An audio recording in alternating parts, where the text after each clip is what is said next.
Guys আপোনালোকে হয়তো গম নাপায় মই অনলাইন কামবিলাকো কৰোঁ আৰু লগতে ধৰক ফটো চটো বনোৱাই হওক বা কিবা কৰাই হওক সেইবিলাকো কৰোঁ। গতিকে আজি এখন আইতাজনে মানে এখন ফটো দিছিলে বনাবৰ কাৰণে। এইখন মানে ফটো হয়, এখন মানে ভালকৈ বনাব দিছে আৰু বহুত মানে লেতেৰা হৈ গৈছে, বহুত চিনি নোপোৱা হৈ গৈছে, মানে মুখ চুখবিলাক চিনি নোপোৱা হৈ গৈছে। তাৰ কাৰণে মানে ফটো বনাব দিছে, চাই লওঁ কি কৰিব পাৰি। ঠিক আছে।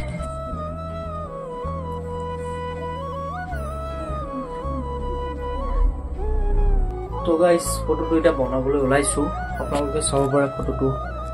এইটো ফটো এতিয়া বনাম আৰু বনাই কিনে আপোনালোকৰ ৰিজাল্ট দেখাই আছোঁ কেনেকুৱা কৰিব পাৰোঁ। যদি ভাল কৰিব পাৰোঁ ভালে, ঠিক আছে বাৰু কৰি লওঁ।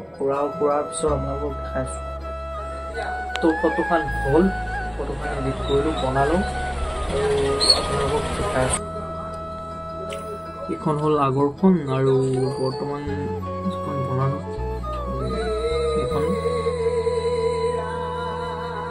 মানে বনাইছোঁ আৰু জাষ্ট মানে কম্পিউটাৰতে আছে, ওলোৱা নাই বাৰু।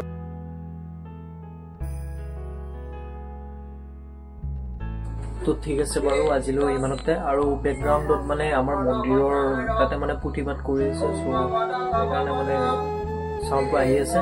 বাকী ঠিক আছে বাই। আৰু যদি ভিডিঅ'টো ভাল লাগিলে, বেয়া লাগিলেও চাব, শেষলৈকে চাব।